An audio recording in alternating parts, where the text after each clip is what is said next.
Des vols inauguraux de Congo Airways par le chef de l'État Joseph Kabila. Si le premier avion nommé Mzee Laurent Désiré Kabila a atterri à Goma au Nord Kivu avec à son bord le Premier ministre et quelques officiels, le second par contre, Patrice Emery Lumumba qui avait à son bord le vice-premier ministre en charge des PT antiques et bien sûr quelques officiels avaient atterri à Lubumbashi. Notre reporter Guy Chungu revient sur cette étape. Visiblement, on peut lire sur le visage du chef de l'État la joie qui s'explique par cette promesse ténue, mettre le Congolais dans les meilleures conditions de voyage. Après la relance des activités fluviales, ferroviaires et aéroportuaires, le secteur de transport enregistre d'autres avancées. La reprise du transport aérien, avec 2 aéronefs financés sur fonds propres du gouvernement.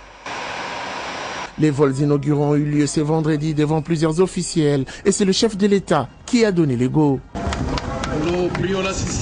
Juste après les 2 appareils, Patrice Emery Lumumba et Laurent Désiré Kabila étaient à la disposition des passagers pour une randonnée en province. C'est une renaissance économique pour la République démocratique du Congo, comme le ministre lui-même venait de le dire. C'est vraiment une indépendance économique pour nous aujourd'hui. Et nous sommes très contents. C'est ça la renaissance de la République démocratique du Congo, c'est ça le cadeau que le chef de l'État fait à notre population.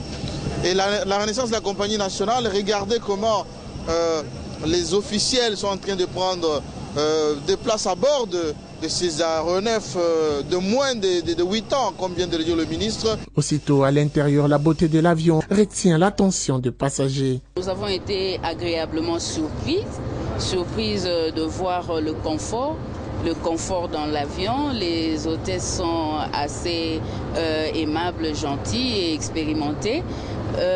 Moi, je pense qu'on ne peut que leur dire bon vent. Arrivé dans la ville de Lubumbashi, Patrice Emery Lumumba a été accueilli chaleureusement, avec sourire aux lèvres. La même ambiance était revue en Mbuji-Mayi, où la population était honorée de voir l'avion porter le nom d'un de leurs, Patrice Emery Lumumba. À l'instar de cet appareil, son jumeau a également visité de province. Il ramène aussi des témoignages favorables et des encouragements au gouvernement congolais. Conditions les meilleures qui soient.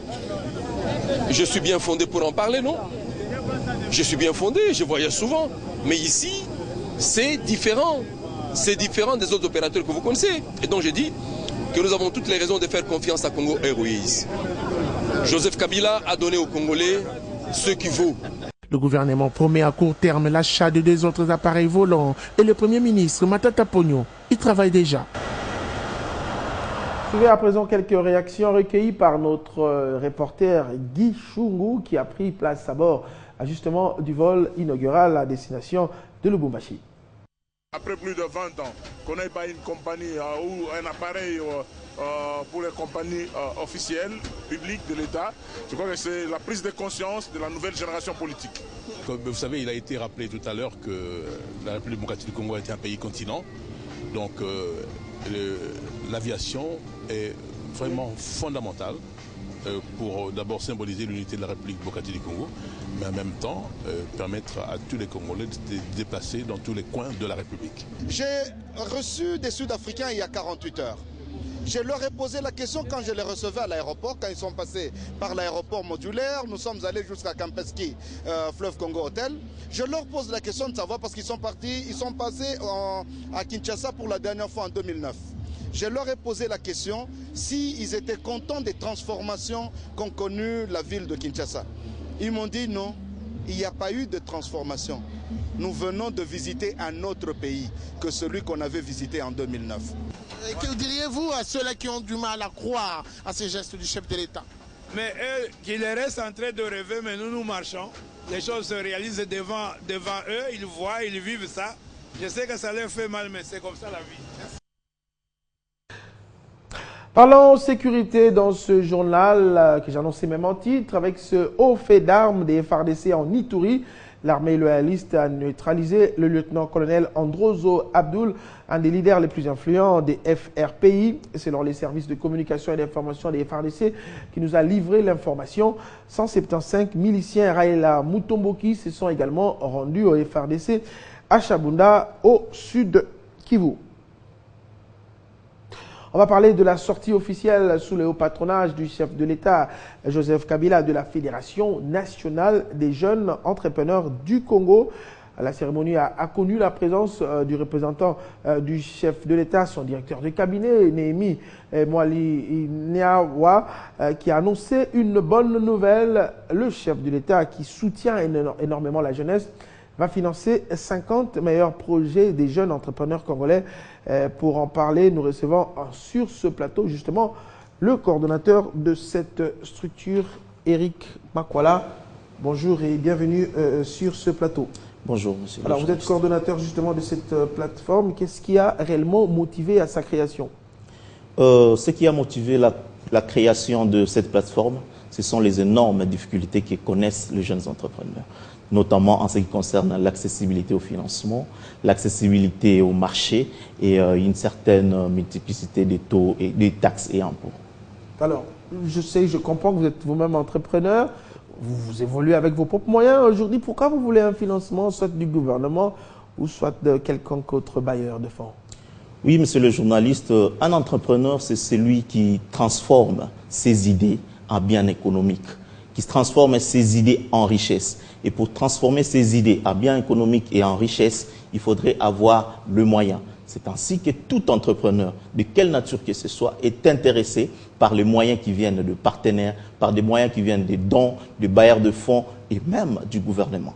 Alors, les questions se posent quant à votre fonctionnement. Comment est-ce que vous allez être organisé? Combien d'entreprises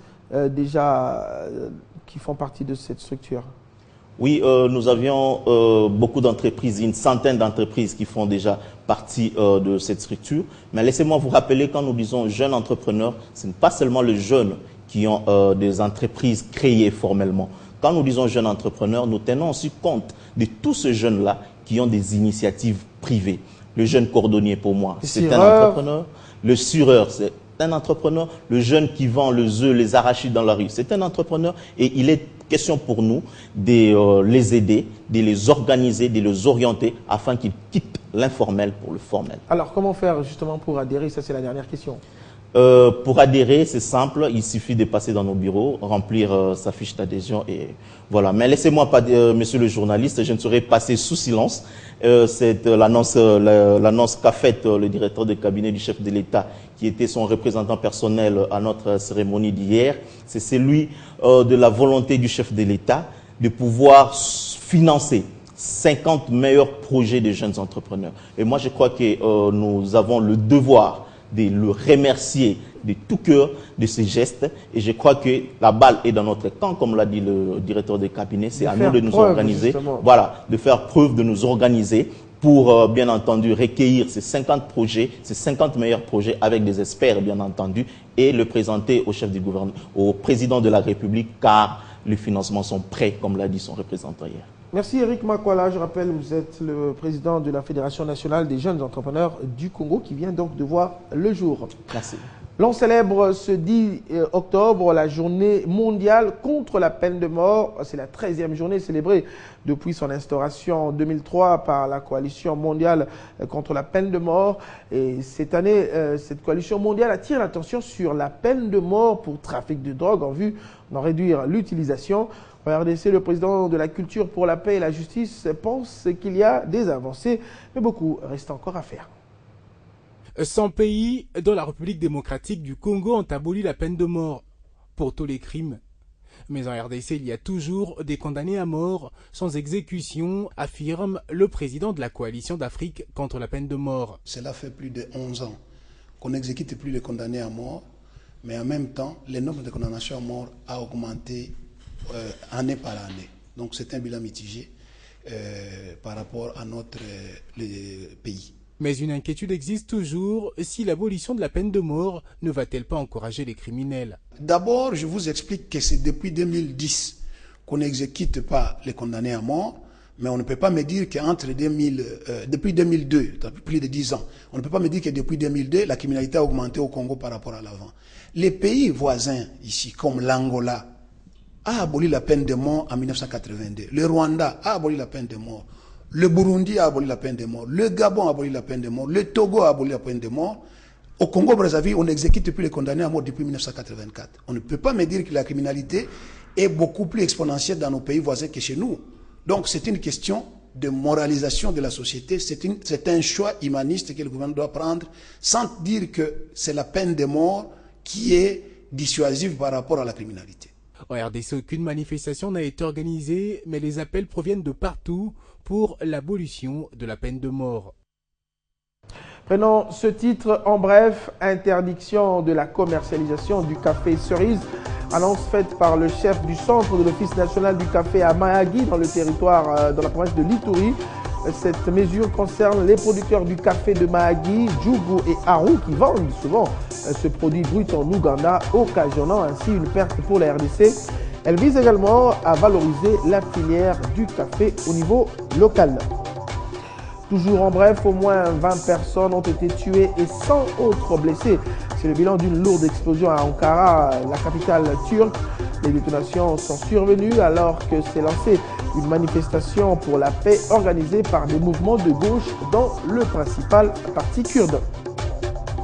Un mot de culture, fini les spéculations au sujet du concert raté du 13 juin dernier de Stromae.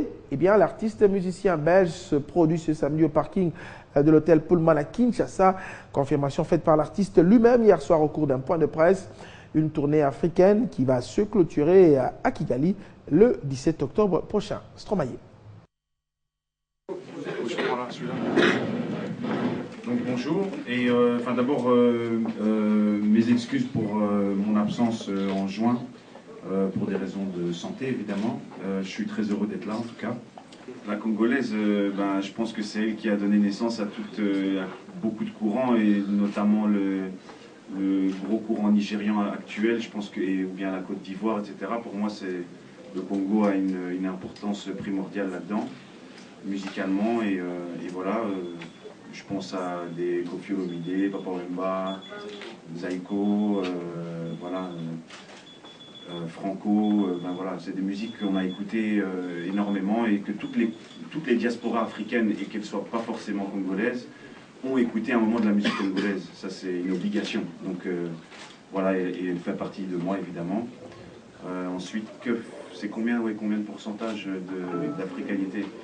À chaque fois je jauge en fonction, mais je sais pas, entre 30 et 50, 30 et 40, pour être honnête, et par pudeur en fait, parce que j'ai pas envie de m'inventer une connaissance de l'Afrique que je n'ai pas, et c'est pour ça, c'est juste par pudeur que j'ai envie de dire ça. Évidemment que je suis 50-50 biologiquement, mais l'image de l'Afrique que j'ai, c'est à chaque fois à travers le prisme de l'Europe que je connais ça. Et donc voilà, c'est par pure honnêteté et pour ne vexer personne. J'espère que je vexe personne en disant que... Voilà. Et en tout cas, biologiquement, évidemment, c'est 50%. On passe au sport. Championnat national de la division 1. Le choc Vita Club d'SMP confirmé depuis le début de la semaine est attendu ce dimanche 11 octobre.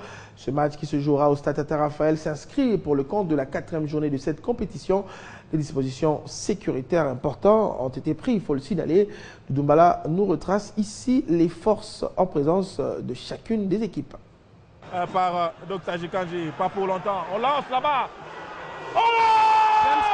Premier choc de la saison à la Ligue nationale de football. La ville-province de Kinshasa accueille ce dimanche au Stade Tata Raphaël le derby de la capitale entre d'une part les leaders du classement actuel de la zone ouest, le Daring Club Motema Pembe, et de l'autre l'ASV Club qui reste sur un nul à base de polémiques face à Shark 11. Les forces à présence pour chacune des deux équipes annoncent les couleurs d'une rencontre qui sera sans nul doute difficile à jouer. Passe sur Jean-Marc Makoussou, il va illuminer, il faut pas. Alors Tenez, depuis l'arrivée du Français Henri Legarda au poste de la coprésidence du team vert et blanc de Kinshasa, les choses ont bougé, les joueurs expatriés ont réellement apporté du tonus, sinon de l'envie aux nombreux immaculés fatigués des mauvais résultats antérieurs. En 3 sorties, le Daring a enregistré 3 victoires, soit 9 points, 10 buts marqués et 2 buts encaissés. Et pour sa part, les Dauphins noirs de Kinshasa restent sereins, même si beaucoup commencent à douter de l'effectif qui régorge l'équipe.